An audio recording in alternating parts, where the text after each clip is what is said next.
Does she got you in your feelings? Are you emotionally constipated? Are you not living on those highs that you constantly want to have and wonder why other people are having it all the time and not you? We're going to find out right here in this video. Let's get into it right now.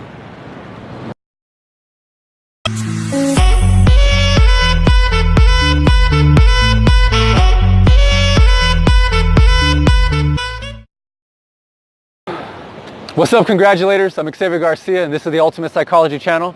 I create awesome YouTube videos to cure all your life every single week. So we're getting into emotions, right? Emotions rule our lives, man. We go through so many emotions constantly every day, hour to hour, moment to moment. And anything can happen. It can throw us in a blazing rage. It can just make us feel so in love. It can make us feel deep in emotion or sad with deep grief. And so where do these emotions come from, right? Do they just attack us with whatever? Well, there's some things that contribute to our emotional health and our emotional well-being. Do we even have control over them? And actually, to tell you the truth, the good news is yes, we do. We do have to be conscious of that, though. If you want to give an example of, thinking about Christmas morning or what you're going to have for dinner, the moment you have that idea, pops in your mind, and you start salivating, and you start thinking about that great, juicy meal that you're about to have tonight. So on the flip side, if you find out that, all your kids died and all your business just burned up in flames, you're probably going to lose your mind, pull your hair out, and just break down and just be torn with grief, right? Well, there's a little technique to this. And so are those things upsetting, or are those things happy or exciting? Yes, they are. But at the same time, we get to choose how we associate these events in our lives. And should we cry when it's appropriate to cry? Yes. Should we rejoice when it's time to rejoice? Yes, absolutely. But I'm talking about on a whole. When we're going throughout our lives, where's our baseline at? Where are we living at? We want to check our emotional lives, not just our financial lives or our relationship lives, because those things can be going great. But if we don't, or we have a motivation for something, and our health can be great, but if we're not feeling good about our lives or know how to generate happy feelings, or positive emotions that drive us, then it's kind of all for nothing. It's all for naught. Our emotions can cause us to have babies. It can cause us to do extraordinary things that we didn't think we can do. They compel us to go above and beyond. But for everyday purposes, we want to have raise our baseline for emotions, because there's people that we see out there that don't have great things. They don't have the wife. They don't have the six-pack. They don't have the Lamborghini car, but they feel great about their lives. And you're like, why are these people happy? And I'm kind of considered a happy person. I have great energy. I bring positivity every single day. I bring the joy. And it's not. Of course, I'm a normal person. I'm a regular person, and I have my days too, and I have my moments. I'm working on developing my emotional muscle. But these are some of the things that I've learned through Tony Robbins' work, Judith Orloff's work in emotional freedom, also from the work that I think Daniel Goleman did on emotional intelligence. So I've educated myself on knowing that you can take control of your emotions. And so, just to give an example of your life and your history and what you've gone through, what you've been through, and what you might be going through right now. Some of the, my lowest lows in my life, breaking up with an ex-girlfriend, that was tremendous, right? Having to, when I lost my father, that was terrible. I was out for a few weeks from work, and even when I came back, I was so emotionally distraught that I felt like my heart sunk through the floor. I just didn't have that emotional reserve. I wasn't prepared for that. In one way I was, in one way I wasn't. But I bounced back from that. I learned, it hardened me up in a good way, made me strong, because what doesn't kill you makes you stronger if you choose to adopt that mindset. And now I feel I can handle anything, because I've been through the worst of my experiences. I have my success story. Some of my highest highs, and they might include, for maybe you, if you've had a baby, if you had a child, graduating high school for me, because I was the first, and in my dad's side of the family to graduate high school. That felt terrific. I remember crying on the day. I ran up the bleachers to meet my mom, and I just cried and I sobbed with just tears of joy. Getting married, right? Oh man, that was terrific. I was like, yeah, that was a great feeling of my life. So we're gonna have these highs and lows in our lives, but how can we have a great baseline? So the majority of our life, our emotional life, is our life, regardless of the circumstances, or that when we're attacked by this emotion, you know, we know how to transform it and use it for something positive. So we can feel things like, again, sadness, grief, loneliness, frustration, you know, feelings of like we're not good enough. And so when we have these things, we have to look at it there's certain steps, about 6 steps that we can take for us to turn that around and to not live into in a negative emotional state of being, but to move in a positive state of being where you're there more often. So we're going to have negative emotions that hit us, we're going to transform them and put them in the positive direction. And on the flip side, how can we cultivate these emotions so that the majority of the time, if a negative experience happens to us, it can bounce right off of us, right? We become bulletproof. So, you know, when we have this emotion, with whatever the emotion that it is, we actually want to look at it, right? Now that we're conscious that we can control our emotion, we be observant of our emotions. Okay, what is this emotion? Is this anger? Am I feeling angry right now? And yeah, that is anger. And what is this emotion trying to tell me? It's trying to tell me that I'm upset about something, obviously, duh, but maybe a certain standard of mine is not being met. Maybe, you know, I didn't get something, an expectation met that I wanted it to. So either I can lower my expectations, which is usually not what we want to do, right? Or we can communicate. If we let ourselves down, then we have to dig within ourselves to get ourselves back up to that standard. Or we can communicate to our partner or whoever it is that, you know, this is not good enough, and we need to do better, and we can do better. So how can we work on a relationship to get it to the standard that we deserve and that we want, that can be for us?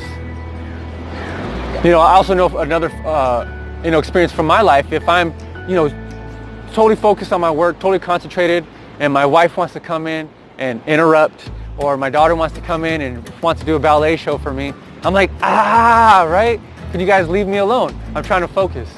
Now I'm gonna get upset there, but I can look at it like, you know what, they're trying to break my concentration. They're trying to, you know, I'm trying to be successful for them. I'm doing this for them, and they're trying to break my concentration. It's like, I can look at it that way, right? And what does that cause? You know, that's going to cause a lot of tension in the home, or just a lot of, you know, breaking of the relationship, and we don't want that.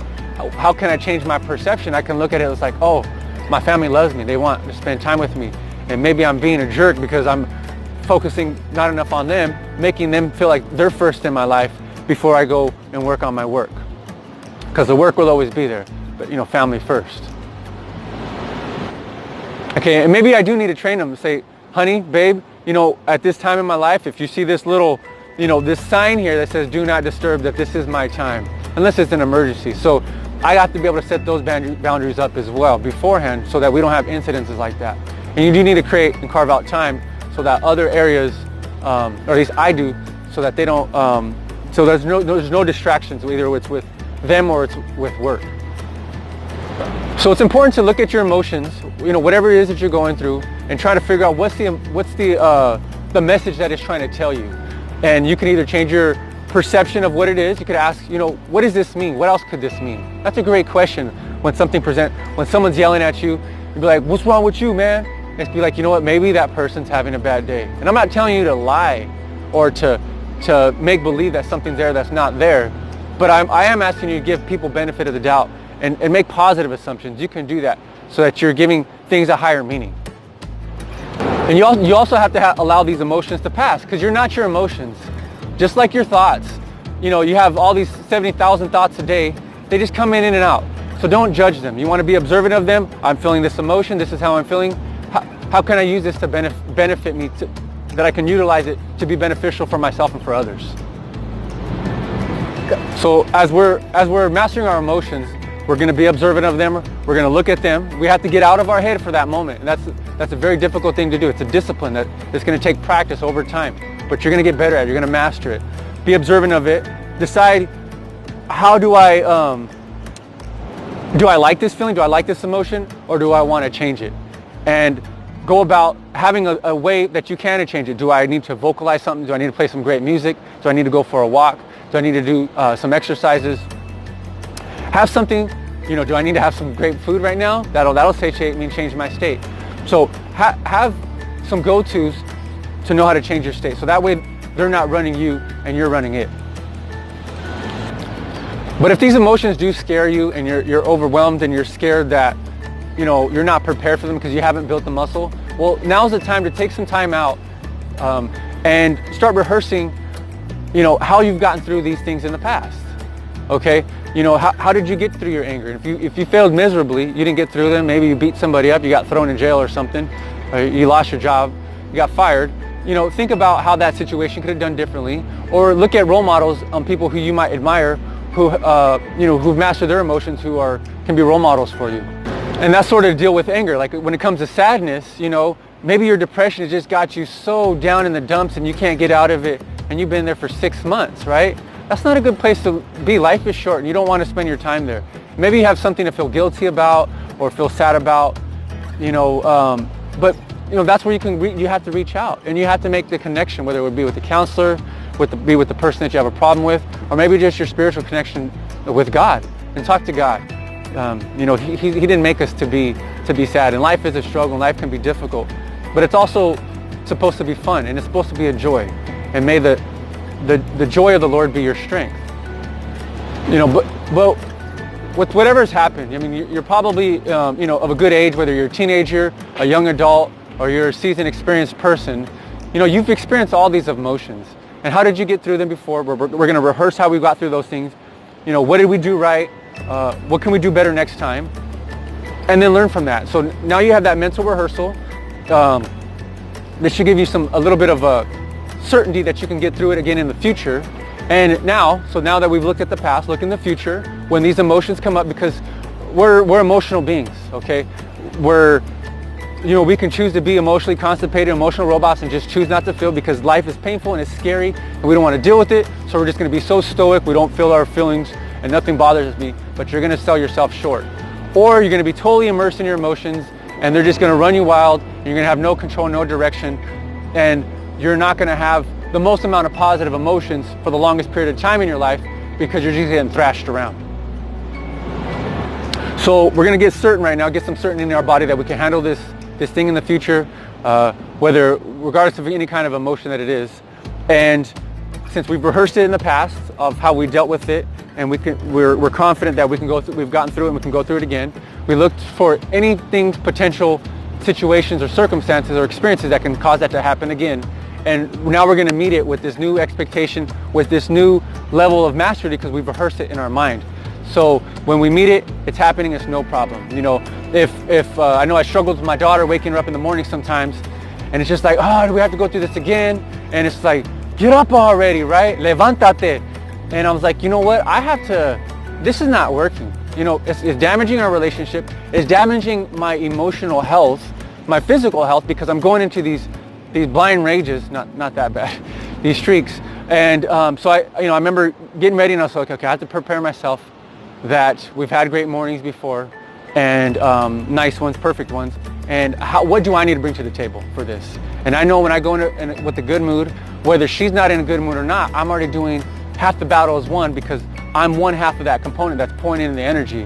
And more likely than not, if I'm stable and strong and secure in myself, I'm better able to lead her to get that morning routine going, up and going flawlessly.